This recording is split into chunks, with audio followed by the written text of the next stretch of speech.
Hello, and welcome back to another manga chapter review for One Piece. I hear that's a pretty interesting chapter this week, 1125, titled What Constitutes Death? So this is going to be interesting as we enter the transition from Egghead into Elbaf. Maybe we'll get that part of the saga that usually happens at the end, where we see what machinations are going on in the world outside of what the Straw Hats are doing. Maybe we'll get some global responses. If things are going that quickly, we might get some global responses from what happened after Egghead. Could we get new bounties and such? It's possible. Let's see what the chapter has in store for us.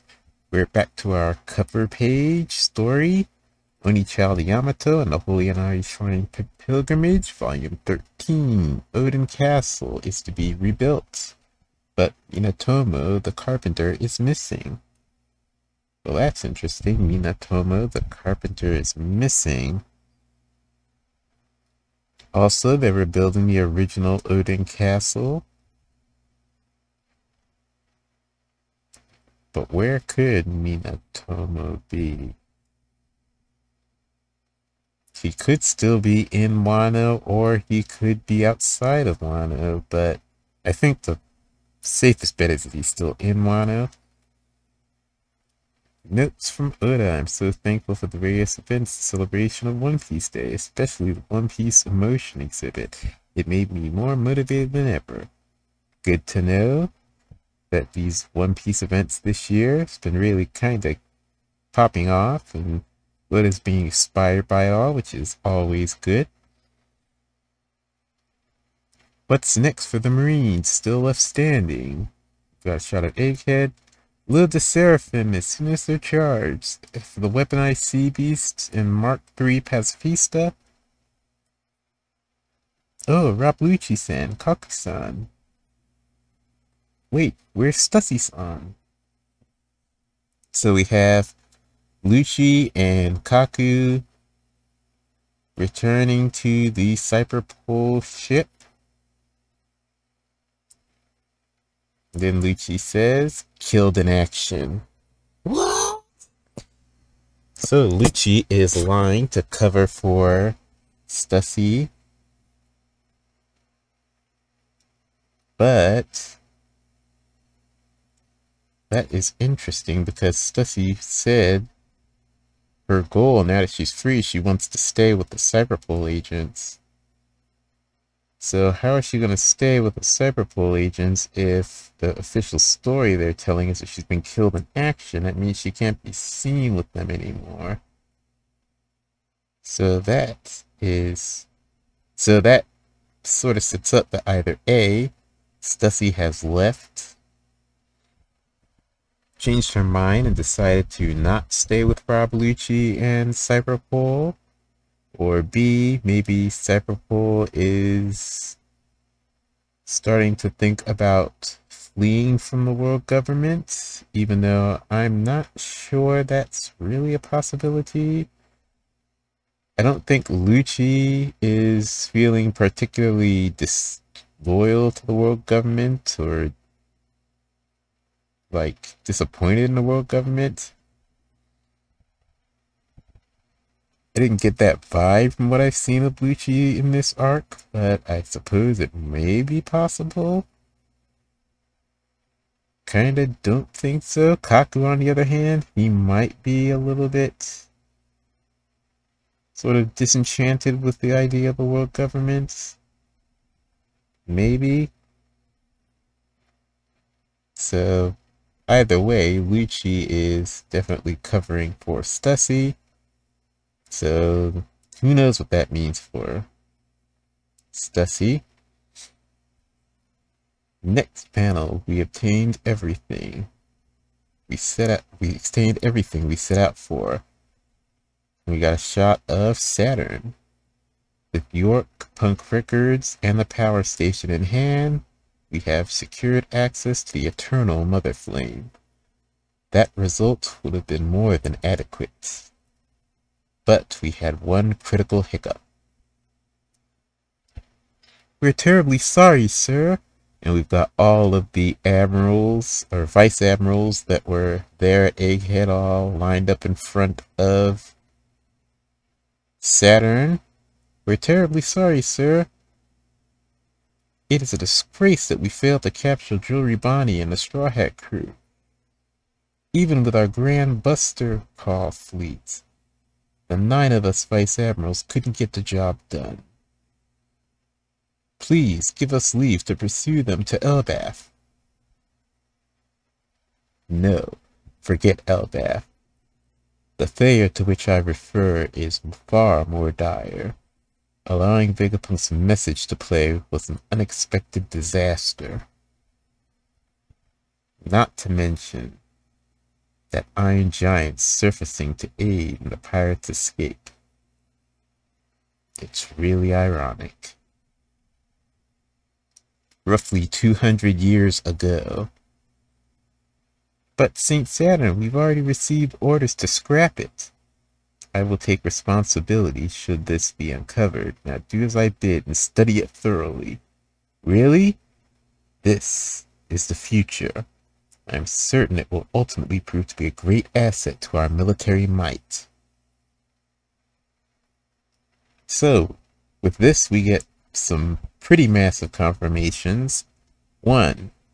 Saturn is over 200 years old, because in this flashback, that is roughly 200 years ago, Saturn looks pretty much the same as he does now. So that confirms that the elders are really old, A, or B, immortal, which has been a theory that if maybe they're not entirely immortal, but they are extremely long lived and probably don't take damage very easily, damage that they can't heal off and recover very easily. And this flashback also confirms that Emeth, 200 years ago, Emeth was found by Saturn. Saturn ordered Emeth to be studied, kept hidden and studied rather than destroyed. But that brings up the question, could Emeth have been destroyed? Was it possible to destroy him? But it seems the world government never actually attempted to destroy him. Also, since this is 200 years ago, this would be the setup. Is this before or after Emeth flew into the Red Line and tried to attack Merijois? He's standing among wrecked buildings, so this might be after Emeth tried to attack Merijois, and Saturn decided to study him. Okay, next panel. The scientist talking to Saturn. Thank you for the opportunity. It would have been a shame to junk such an exciting specimen. Now we have Saturn thinking again. It remained dormant for 200 years. And yet it clearly moved to protect Straw Hat Luffy. There's Doberman. Saint Saturn. As a humble and loyal soldier of the government, I have one question weighing on my mind. You said allowing Vegapunk's message to get out was a failure. Does that imply there was some truth behind his remarks? Oop, we got a close-up of Saturn's face, looking very grim. Shocked face from Doberman. And Saturn does his eye thing. Completely hits Doberman. He's falling back, bloodied. His hat is falling off. Looks like he's been completely knocked out. Maybe killed, maybe not. Now we have Vice Admiral Strawberry reacting. Vice Admiral Doberman! We need a medic! Slap one of them awake! Vice Admiral! Okay, so maybe he didn't die? So he wasn't killed, but definitely hit hard and knocked out by that invisible eye thing Saturn does. And we're back on Egghead, inside the lab. York? Huh? What's happening? Sky clouds? Not good. They aren't stopping. Why is the cloud factory going haywire? It must be Edison, that damn fool. Couldn't just roll over and die in the Fabriostratum, could he? Now Saturn is aiming something with a reticle. Some kind of, maybe a weapon? Heh, bingo. So someone is watching, hidden away. Saturn, York fires the cannon that looks like a laser beam is coming out. Could it be Kizaru's laser? Or something that mimics Kizaru's laser? Like what the pacifistas do? Maybe.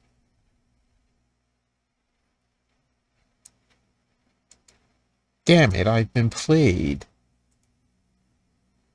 He's taken Punk Records.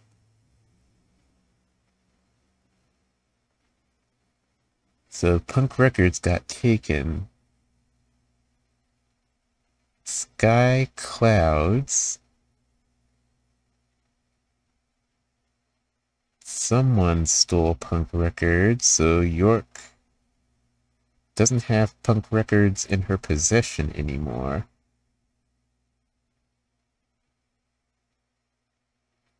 And it seems that Punk Records is on a island cloud that is now floating up higher and higher.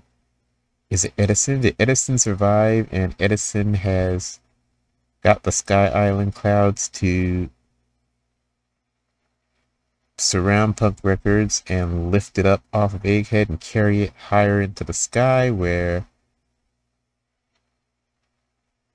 York can't access it anymore, and maybe the world government can't get to it, so that is another loss for the world government on Egghead.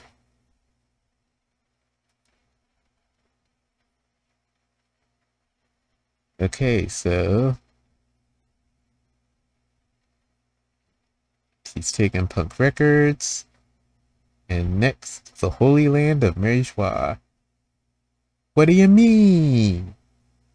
That dimwit Vegapunk can't be telling the truth.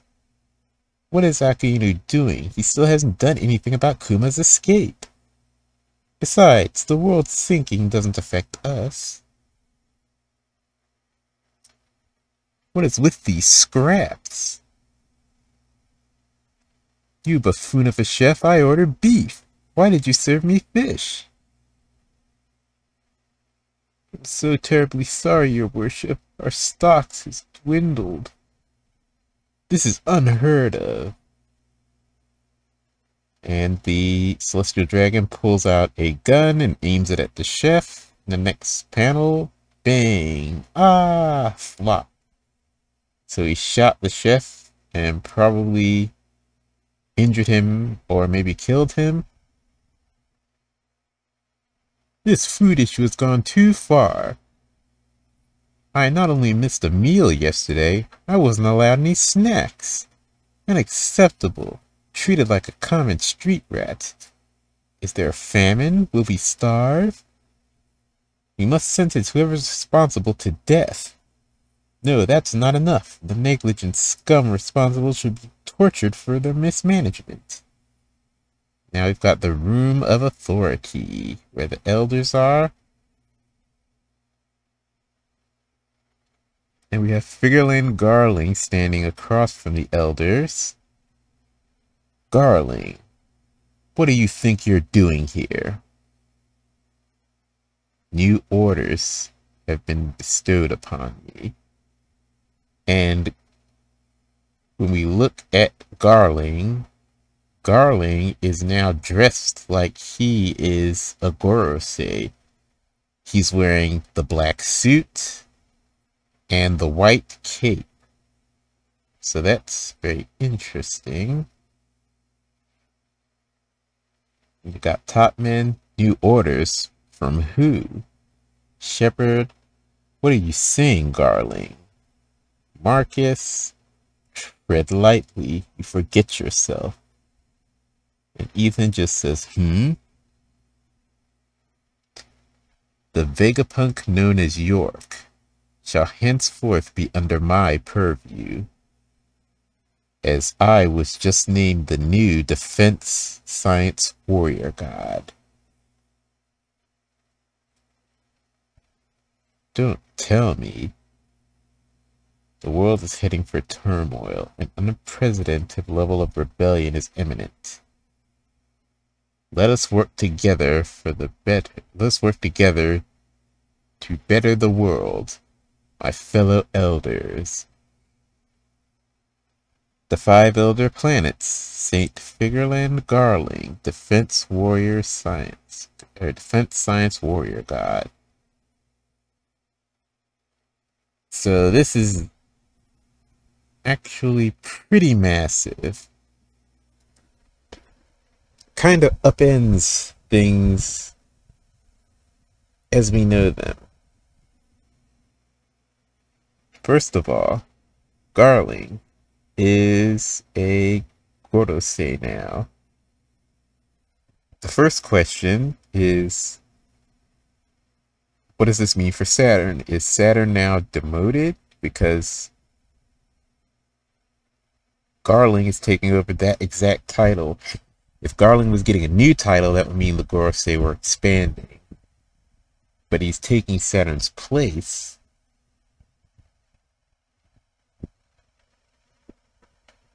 So that means Saturn is out as a Gorosei.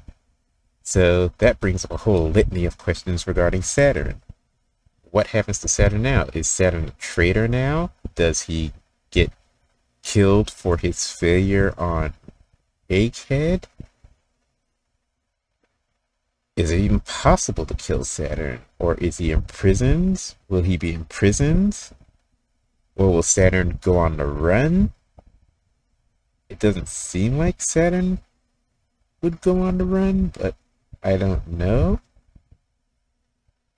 Then that brings the question of Saturn's powers to the forefront. What happens to his powers? If the powers are connected to his status as a Gorosei, does that mean when the status is revoked, the powers go away? If that's the case, that means they're not Devil Fruit powers, and that all the Gorosei's powers come from another source and are not actually their individual powers.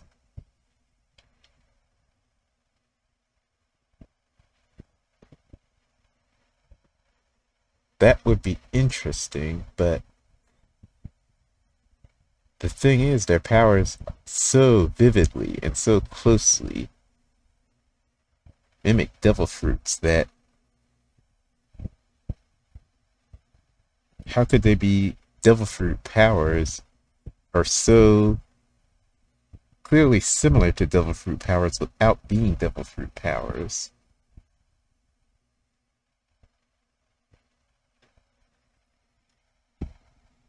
Or is the case that they are Devil Fruit powers, in which case Saturn still has his Devil Fruit power.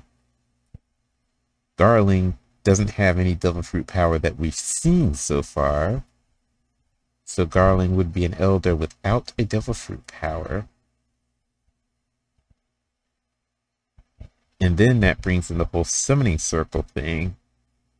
If the summoning circle is related to their Devil Fruit powers, Garling would be at a disadvantage as a Gorosei because he doesn't have the transformation, he doesn't have the Devil Fruit power, he doesn't have the summoning circle.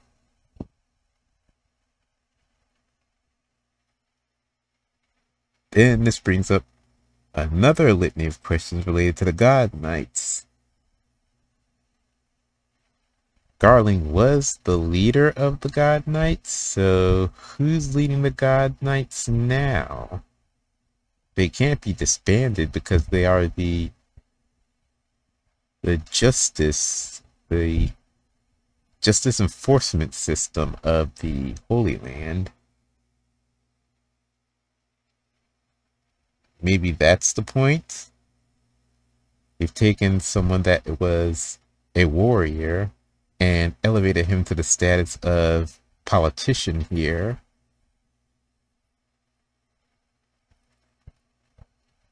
Because a threat is imminent, so they have a warrior politician.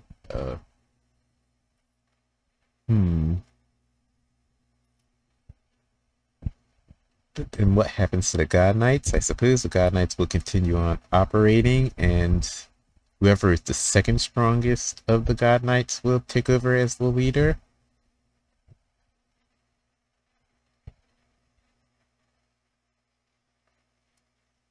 It's quite the upheaval here. It also sets up the fact that the elders are, for all the mystery and circumstance that has surrounded them,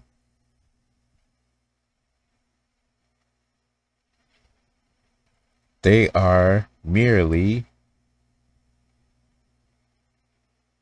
another system, very, very similar to the warlords, actually.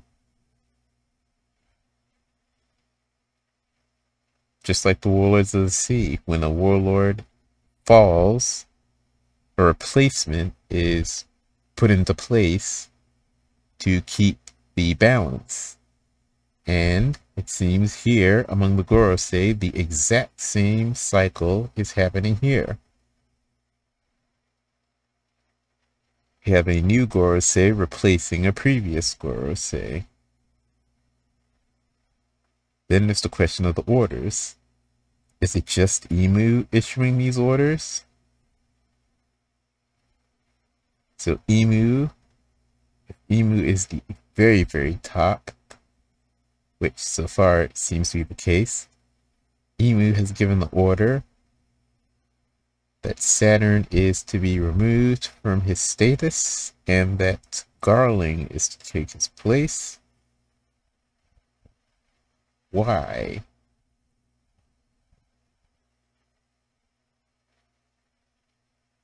Just so many questions. Okay, next panel then. Egghead, the island of the future.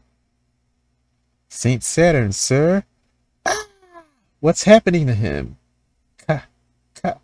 Okay, so something is happening to Saturn. This answers the question I had. Where are those medics? Hurry, we need them. Saint Saturn. So we've got Saturn. He's on his knees, holding his neck. Black smoke is surrounding his body and coming out of his mouth and all around him. Doll is looking on. What's going on? Strawberry's there too. He's one of the world's overseers. We can't let anything happen to him. Is this some sort of disease? Saint Saturn, tell us what we should do. God. And then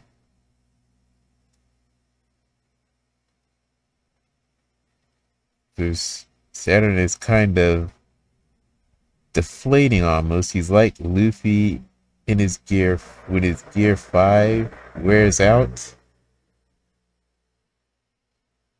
But then in the next panel you see that he's kind of getting skeletal. It's like his skin is almost melting away.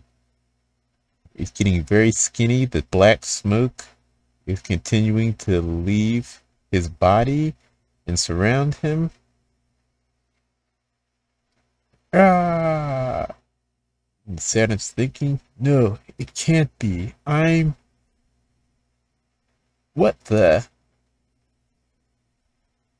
Imu-sama. Saturn. Joy Boy was behind that escape, and you allowed it to happen. Have mercy. How could I anticipate that power foiling us?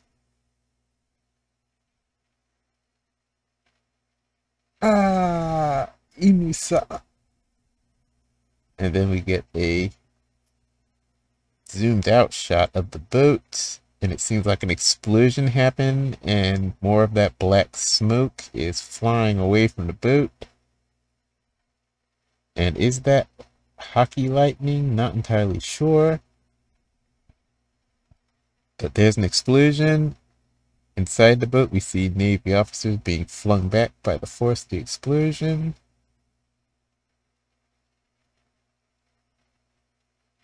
Rattle.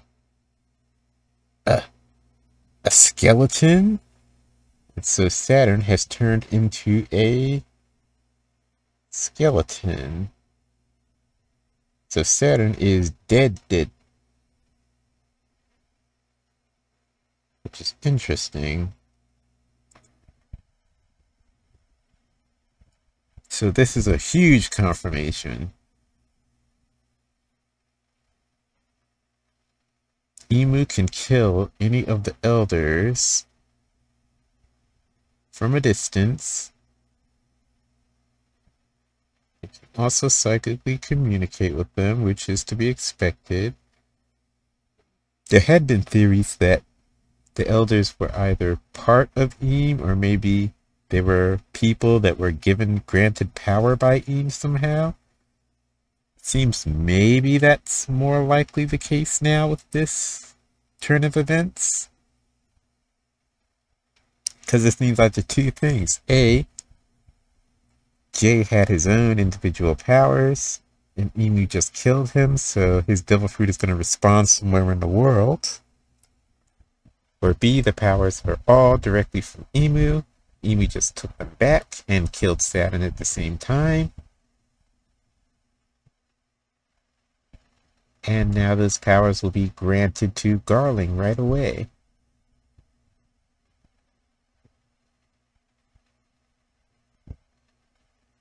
Then that brings up another question. Is it like a devil fruit, where it will be just the same power again? The spider power, spider bull power, will now go to Garling. Or will this power manifest inside Garling in a different way? Maybe he turns into a different kind of demon animal thing. Whole litany of questions. So Saturn is dead. The elders can be killed in at least one way, and that is Emu can kill the elders. I'm wondering if there'll be any reaction from the rest of the elders.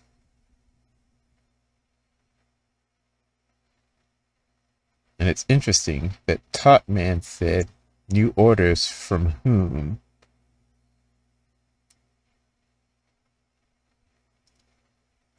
Because there's only one person who could give orders to the Gorosei. That's Eem. Unless there are others that could give orders to the Gorosei.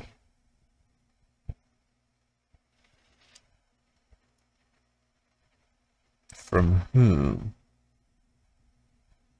implies there are more people that could give the order. It's not just Emu. Maybe I'm reading too much into it. It could be just a translation thing, because this is a fan translation. The official translation might be a little bit different.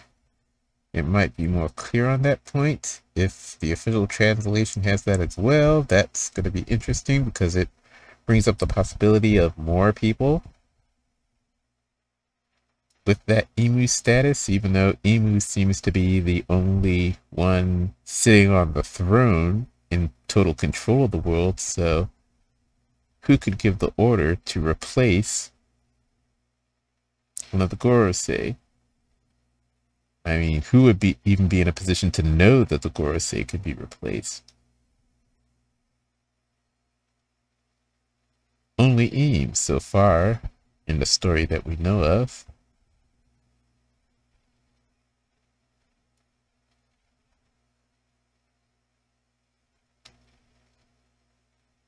So then that also makes me curious, since it seemed he drained all the life and the power from Saturn. So did he turn into a skeleton because he was just that old?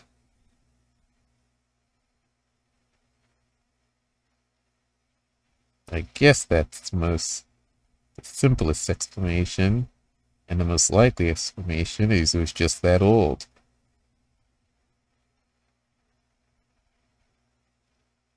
And it was just Emu's power keeping him alive, and the rest of the Garcia in that same position. Okay. The chapter isn't over yet, so let's see. Egghead. Looks like we weren't able to move the lavostratum too. That Trader York gotten away. The signal reaches all across the globe, so she'll still be able to connect. But that's better than hiding her and handing her the whole thing on a silver platter, ain't it? Until the day all of humanity can access our brain, we have to keep it safe. It'll probably be at least 500 years. I assume you used a roaming cloud. You got it, but the whole world will reckon us Vegapunks are 6 feet under. It ain't like we can leisurely tour the world now, right? True. With no funds or resources, we can't keep inventing either. We'll just have to leave that to our partners. Clasp. Nice. How do we look? Absolutely bonkers. Ha ha ha. I see you always admire my lovely proportions, huh? Shut up, you knucklehead. So this is all of the, well, not all of, but the other Vegapunks. Shaka, Atlas, Edison, and Pythagoras. They are on the On-Punk Records, which has floated up into the sky much higher. It seems like York can still connect to it, but York doesn't have physical access to it, and the world government won't have physical access to it. They've created a new body for themselves, which is basically just piecing together pieces of their old bodies. So we've got Edison's head. One arm is Atlas's massive arm. The other arm is, I think, Pythagoras' arm. Then we've got Shaka's body. This new kind of patchwork body. So I guess all the consciousnesses of the Vegapunks are inside this one body now. But they are still independent.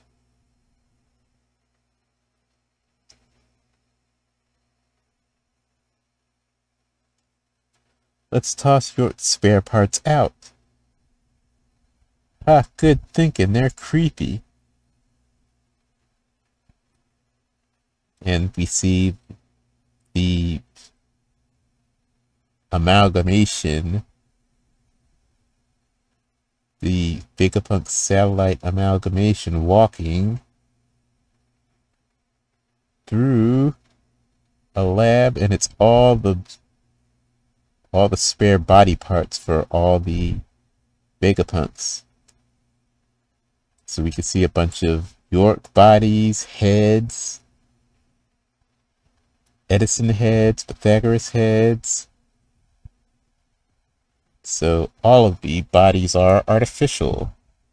So they're not biological, or are they? Maybe they're like the Germa, where they're kind of clone. But that's interesting.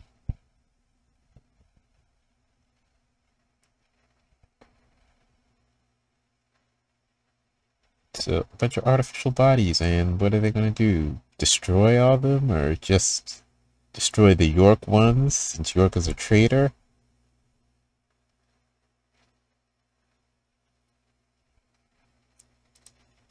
So the amalgamation Vegapunk picks up a transponder, miniature transponder snail.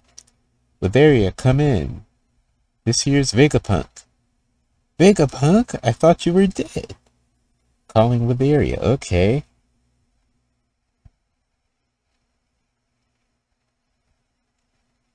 So Vegapunk knows the weather wizards.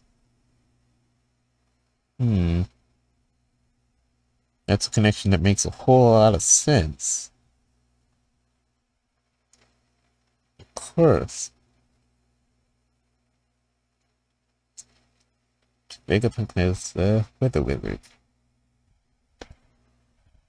Okay, Kamabaka Queendom. Oh my, how grisly. What's gonna happen? Are we going to die? I don't want to die. No, water's gonna kill me. I can't swim. To put it bluntly, none of us knew these details. The Void Century covered up a massive war, and that accumulated in ancient weapons tech. And we have Koala taking notes, and the other revolutionaries watching. Plunging the world 200 meters deeper into the ocean. Not only that, but the one who claims the One Piece will not only be crowned the Pirate King, they'll likely get to wield that devastating power for themselves. We can't let that happen. The world will sink. It explains why the first celestial dragons chose to live on the Red Line. It's the highest point on the planet. There's also Tequila Wolf, Vodka Wolf, Rum Wolf, and Bourbon Wolf. This is why they spent the last 700 years forcing slaves to build all those giant structures.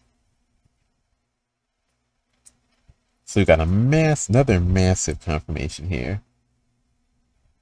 There's a wolf for each blue. Tequila Wolf, Vodka Wolf, Rum Wolf, and Bourbon Wolf. And they're massive structures. So are they all bridges? Are they all meant to connect at some point? Connect to Mary Joie? Is that the point?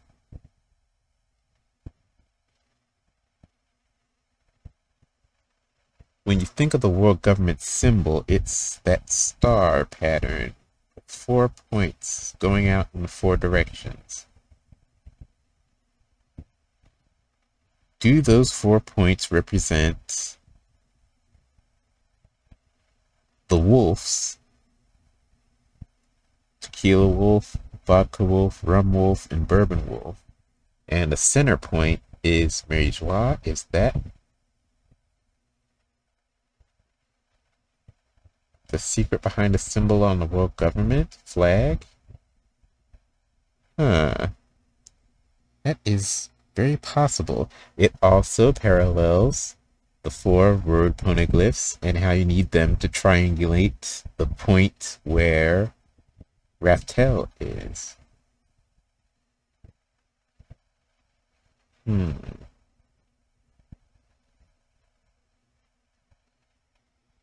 Okay. The revolutionaries are reacting. All the pieces are falling into place. Took the words right out of my mouth. Mine too. Vegapunk. Among those who heed your warning, many will act out of self-interest, not peace. We must hurry and achieve victory for our cause. Before the people of the world kill each other to secure habitable land. Dragon, the chapter ends on Dragon saying this. An era of chaos dawns, chapter end. And looks like no break next week. It's okay, this has been pretty big. obviously the biggest revelation is relating to Eam and the world government here.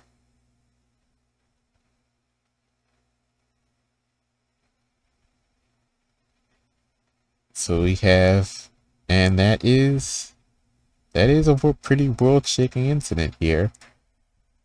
One of the rulers of the world has been killed by the true ruler of the world and replaced. Of course, this information hasn't been revealed to the general public yet, but it doesn't matter that much because the general public rarely gets to see the Gorosei anyway. In fact, only a few people in the regular world even know they exist. The world knows that celestial dragons exist, but very few people know that the Gorosei exist. And even fewer still know that Eam is above the Gorosei. We get to see some impact from the revolutionaries attacking Mariswa's food supplies, even though the impact is not as big as it could be here. So far, it's really been more of a nuisance than anything. Like, the celestial dragons aren't starving at this point. They're just annoyed that they're not getting the type of food at the frequency they want. So it's kind of minimal at this point.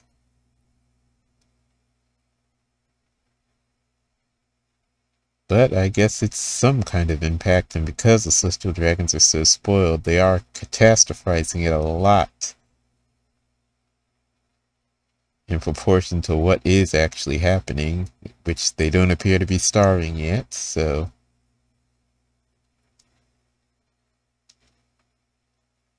there is that.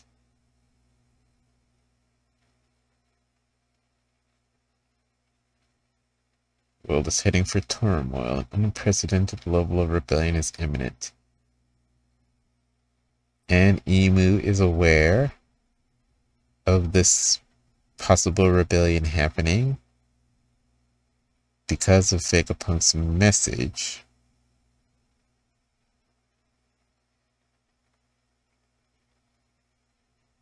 Emu killed.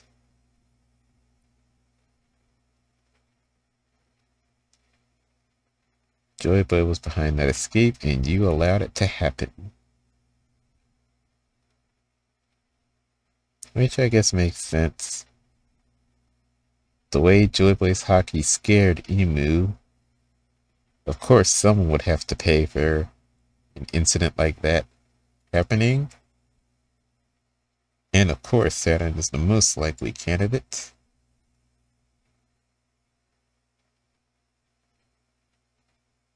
Massive chapter. And we're now on break, so I guess we're going to continue the transition here. Also, this ties up, let's see, does it tie up our remaining?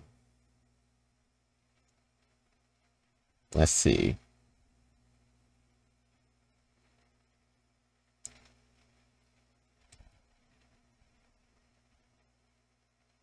I'm trying to think.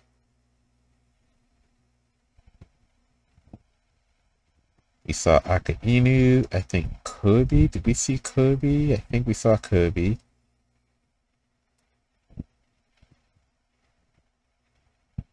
Anyway, this does continue our trend. We're seeing the status of the top contenders for the One Piece from that chapter, a few chapters back, the end panel that showed all the characters, top characters in the running for the One Piece. We now have our update on Figurlin Garling. He is now one of the world leaders. We have our update on Dragon.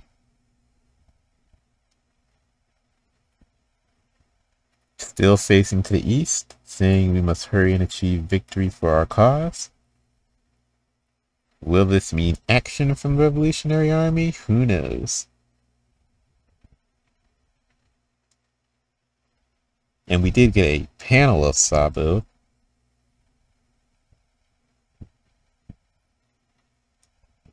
So I guess that kind of counts.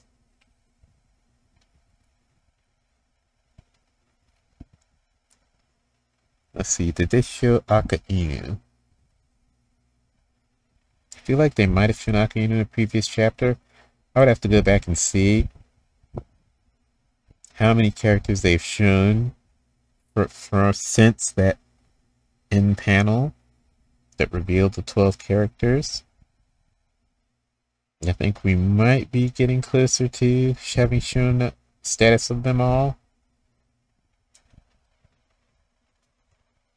So that's gonna, I guess, carry over into the next chapter, maybe, if there are any characters left to get updates on. We'll continue our transition from Egghead towards Elbaf. It's gonna be big, obviously. World-shaking after effects after the world-shaking events on Egghead. The ripples from this are quite big. Bigger than expected, even. So with that, let's wrap things up here. I will catch you all in the next chapter. Please like and comment and subscribe, and I will see you later.